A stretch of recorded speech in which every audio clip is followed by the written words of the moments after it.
tener más, poseer más cosas, tener acceso a mejor vivienda, mejor coche, mejores condiciones, viajes en vacaciones, lo que se conoce habitualmente como un estatus de vida alto, ¿no? O medio alto. ¿Qué ocurre? Que pronto te das cuenta que hay personas que viven en ese estatus y que son muy infelices, ¿no? Y es que hay un momento en que te das cuenta, a veces de manera brusca, a veces te lo dice el cuerpo, a veces empiezas a sentir que todo a tu alrededor vas teniendo dificultades de relación. Hay personas que llegan al final de su matrimonio, pues porque hay un desentendimiento o porque aparecen terceras personas, etcétera, etcétera, ¿no? Hay una serie, digamos, de coincidencias que creo que se da cada uno el suyo, pero en distintos casos. La preocupación tiene más que ver con el amor, tiene más que ver con el reconocimiento, que con la eficiencia, la rentabilidad, el tener o el poseer, ¿no? Entonces esta es la reflexión de fondo que a mí me hizo darme cuenta que quizás había llegado el momento de plantearme una parada, de cambiar de etapa en la vida y de tratar de vivir desde otro lugar, ¿no?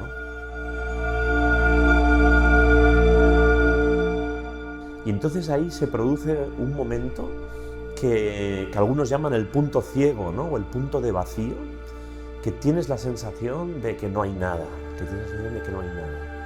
Y es en ese momento donde puedes empezar a reconocer quién eres tú en verdad, sin el personaje que has dejado, sin el estatus, sin todo el contexto, ¿no? Personas que te dicen sí, buana, que te llaman jefe, que te reconocen lo buen jefe que eres, que en el fondo alimentan ese ego que siempre se despierta cada mañana hambriento de reconocimiento, de halagos, etcétera, ¿no?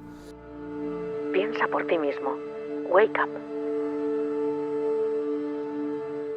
Según lo que tú me has contado, tengo el estatus, tengo un puesto, tengo la pasta. ¿Qué pasó? Sí, cuando llevas muchos años en el mundo de la empresa y cuando te enganchas, digamos, a esa adrenalina de crecer, de llegar a algo más, etcétera, hay un momento en el que sientes que la vida se te escapa, ¿no? O sea, dices, vale, hago de todo, pero te preguntas, ¿esta vida es una vida saludable? ¿Esta vida es buena? Fíjate, el primer síntoma quizás lo da el cuerpo, ¿no? Cuando empiezas, claro, el mundo de los negocios es un mundo de comidas, encuentros, etcétera, y uno siente que si no se cuida un poco empieza a engordar. Cuando vas al chequeo médico anual te dicen, uy, tiene usted un poco alto el azúcar, el colesterol, la tensión, etcétera, ¿no? Entonces, son síntomas que hay quien los justifica con la edad, con el ritmo de vida, etcétera. Pero si tú te preguntas qué me está diciendo el cuerpo, que es el primer avisador, pues puedes pararte y tratar de buscar respuestas, ¿no? A veces esas respuestas no las encuentras en la medicina estándar, ¿no? Las encuentras en una medicina más integrativa, más holística, ¿no? A veces personas que te ayudan desde la psicología, desde la medicina, desde distintas disciplinas, a entender qué pasa, qué está diciendo tu cuerpo. Entonces, ¿por qué parar? ¿Qué hace que te des cuenta? Hay muchos síntomas, ¿no? En el día a día de una organización, a mí me ha tocado tener responsabilidad sobre mucha gente, sobre organizaciones, no solo en España, sino en distintos lugares. Y llega un momento que vas de reunión en reunión, de cita en cita, te das cuenta al final del día, los viernes por la noche, te das cuenta que tu vida la controla la agenda, ¿no? Entonces hay una agenda que manda.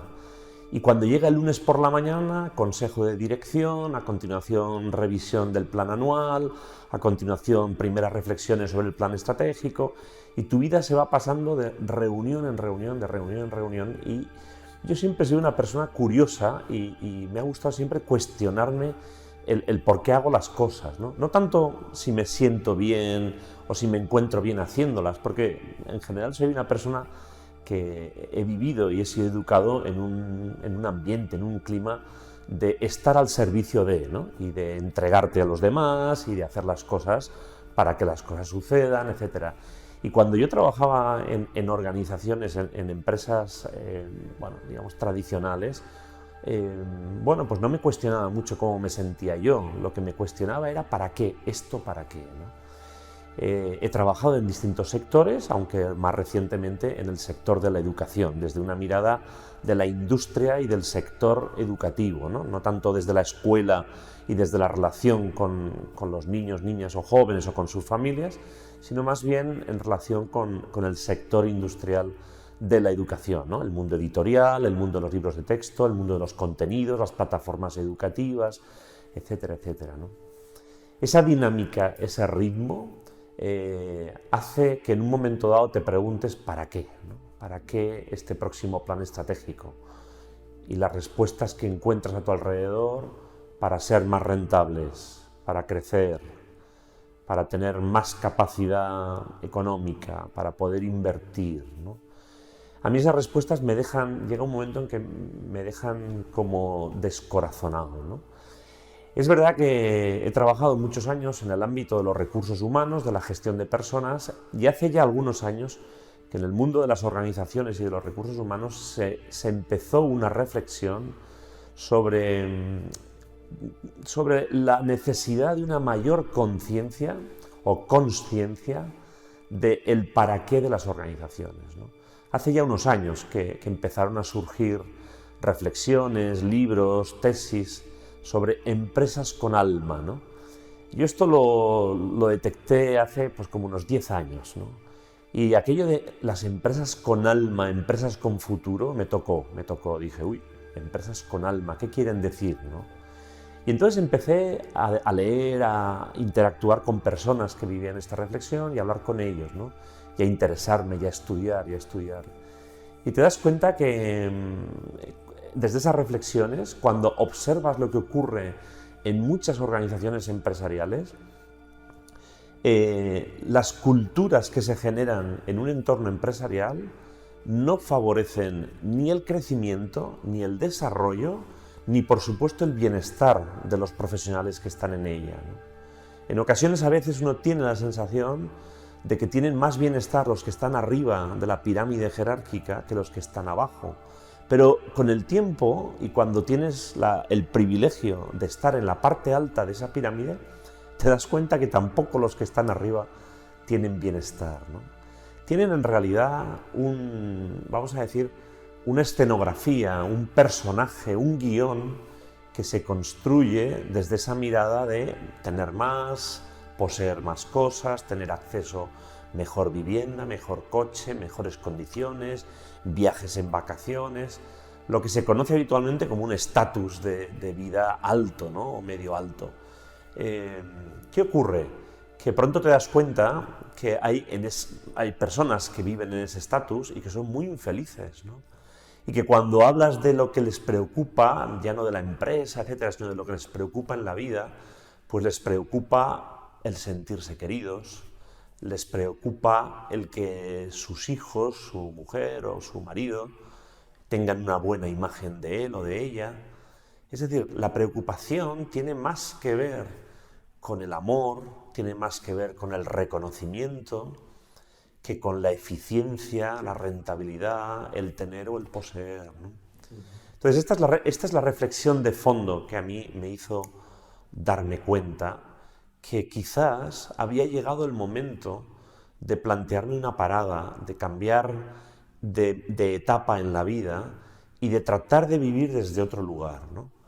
Entonces, en ese proceso que da siempre vértigo, porque cambiar la inercia nos cuesta a todos mucho, en ese proceso yo considero muy importante el sentirte acompañado, es decir, el poder hablar con alguien, el poder compartir con alguien la experiencia de cuestionamiento, de duda que estás teniendo. Yo tuve la suerte de encontrarme con algunas personas que me dijeron hablemos, ¿no?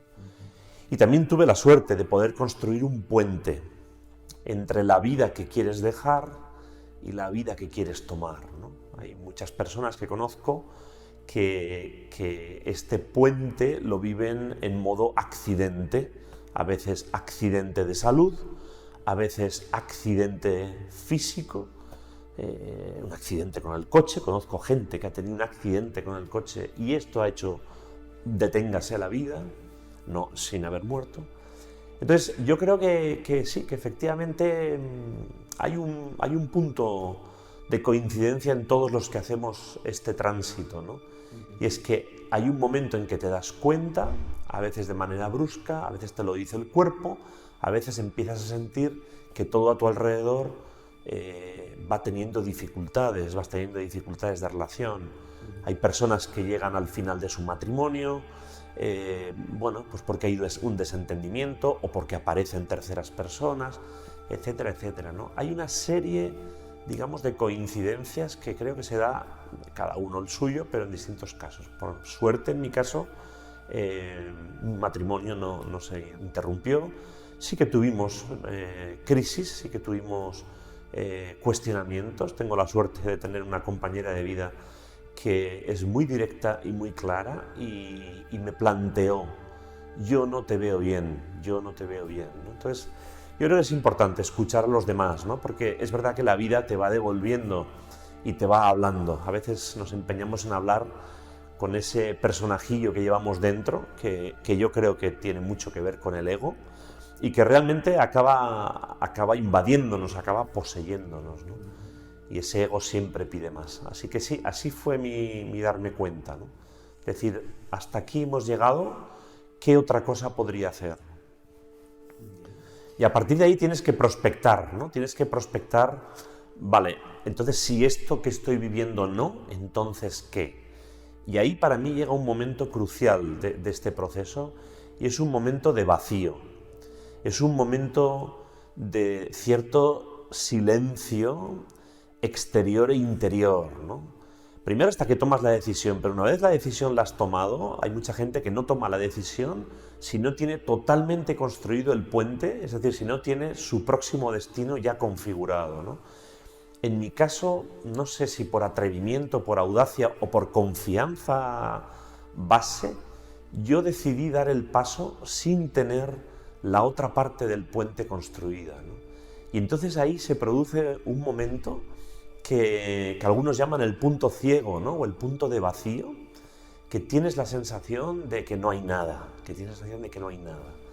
Y es en ese momento donde puedes empezar a reconocer quién eres tú en verdad, sin el personaje que has dejado, sin el estatus, sin todo el contexto, ¿no? Personas que te dicen sí, buana, que te llaman jefe, que te reconocen lo buen jefe que eres, que en el fondo alimentan ese ego que siempre se despierta cada mañana hambriento de reconocimiento, de halagos, etc., ¿no?